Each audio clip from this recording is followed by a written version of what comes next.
Здравствуйте, меня зовут Игорь Петрушихин. Сегодня я представляю компанию «Камины и печи Альма». И в этом видео мы хотим рассказать вам о том, как мы делали отопительный камин для нашего заказчика неподалеку от города Кириши, который находится в Ленинградской области. Итак, к нам обратился клиент.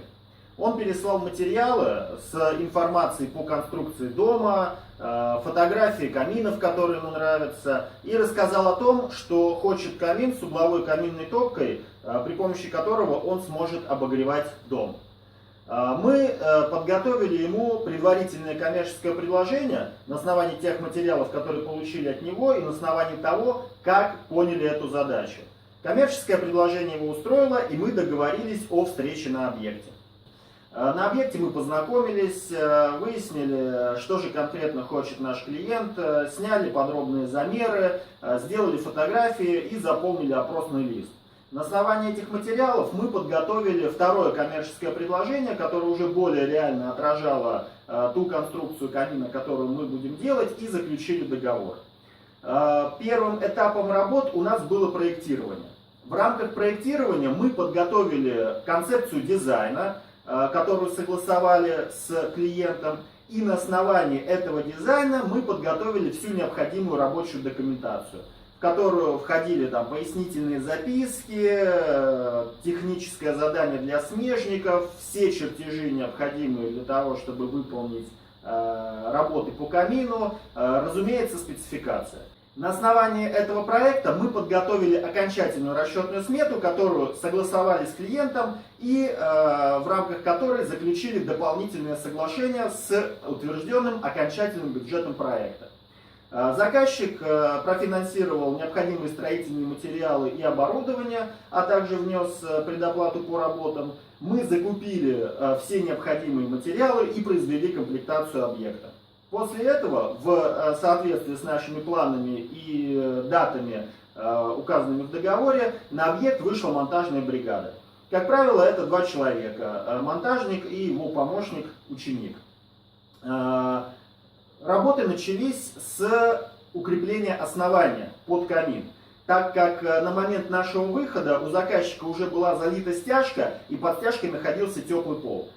Для того, чтобы не повредить теплый пол, находящийся под основанием, мы укрепили его и уже на подготовленное основание начали возводить нашу конструкцию. Работы по камину начинаются с изготовления его изоляции. На объектах такого плана к изоляции очень высокие требования, так как дом выполнен из склеенного бруса, и у нас очень высокие требования к пожарной безопасности. Изоляция выполняется из силиката кальция. Это специальный твердый материал, предназначенный для изготовления изоляции корпусов для каминов и печей. После того, как у нас готов изоляционный слой, мы выполняем работы по монтажу дымохода. После этого начинаются работы по установке и позиционированию каминной топки. В этом проекте у нас предусмотрен дополнительный дымооборот и несущая рама, поэтому эти работы выполняются вместе. После того, как у нас установлена каминная топка, дополнительный дымооборот, произведено подключение к дымоходу и изготовлена несущая рама, мы начинаем работы по изготовлению корпуса камина. Те элементы камина, которые не подвергаются нагреванию, а именно это дровяник и нижняя часть, находящаяся ниже колосника каминной топки, изготавливаются из газобетона. Выбор этого материала позволяет, во-первых, уменьшить бюджет конструкции камина по сравнению с тем, если бы мы использовали шамотные плиты для этих элементов, а также облегчить конструкцию с точки зрения ее веса. А все элементы камина, которые должны нагреваться, сохранять тепло и отдавать его в помещение после того, как у нас уже закончится процесс горения дров, изготавливаются из шамотных плит толщиной 30 мм. После того, как у нас готова конструктивная часть камина, мы должны снять окончательные замеры конструкции для того, чтобы выполнить детали из мрамора или гранита. В этом камине заказчик решил делать облицовку камина из гранита 20 мм толщины.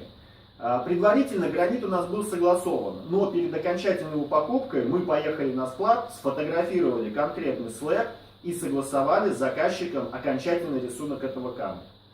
После того, как слэб был выбран и куплен, мы начали изготовление деталей для камина. Сами детали делаются на нашем производстве, и на объект приезжают уже готовые детали, которые необходимо смонтировать. И облицовочные работы начинаются со штукатуривания, монтажа облицовочных деталей и финишного оштукатуривания с приданием фактуры нашей поверхности. И, собственно говоря, установка фурнитуры и доделка каких-то небольших мелочей. Собственно говоря, таким образом мы сделали камин для нашего заказчика, который остался доволен. Мы получили большой опыт при работе с ним и очень благодарны за то, что он выбрал нашу компанию для выполнения работ по изготовлению своего отопительного камина. Для этого камина мы использовали керамический дымоход Шидель Юни с диаметром дымовой трубы 180 мм, каминную топку Schmidt Эко 6757 с открытием дверцы в сторону. Кстати, хотим обратить ваше внимание, что если вы хотите построить именно отопительный камин, мы рекомендуем использовать каминные топки с открытием дверцы именно в сторону, а не вверх, так как вот у этой каминной топки. Так как из-за наличия вот этого кожуха у дверец, открывающихся вверх, мы теряем значительную часть тепла, которую могли бы снимать с дымосборника. Также в конструкции камина используется дымооборот от компании Schmidt для каминных топок, через который проходит горячий дым перед выходом в дымоход, тем самым отдавая тепло конструкции дымооборота, который состоит из шамота и чугуна, и затем оставаясь в помещении и переходя в воздух уже после окончания процесса горения дров.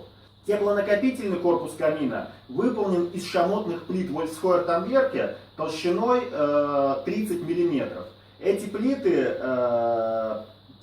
имеют поверхность, подготовленную под оштукатуривание, что значительно увеличивает сцепление плит с финишным материалом и гарантирует то, что штукатурка будет держаться отлично, никаких проблем с ней не произойдет. Я надеюсь, что вам понравился тот камин, который мы сделали, и это видео было для вас интересным. Если это так, ставьте лайк, подписывайтесь на наш канал. Мы регулярно выкладываем новые видео и надеемся, что они будут вам также интересны. Если вы хотите сделать себе такой камин, либо любой другой камин, заходите на наш сайт almat.ru. Наша компания специализируется на изготовлении отопительных каминов и печей по индивидуальным проектам. Присылайте материалы, которые у вас есть, звоните нам, рассказывайте, какая у вас стоит задача. Мы подготовим коммерческое предложение, вы сможете оценить предварительный бюджет вашего проекта. И если вас все устроит, мы договоримся о встрече на объекте, где уже познакомимся, подробно все обсудим и по результатам чего сможем подготовить уже конкретное коммерческое предложение. Меня зовут Игорь Петрушихин. Сегодня я представлял компанию «Каминные печи Альмат». До новых встреч!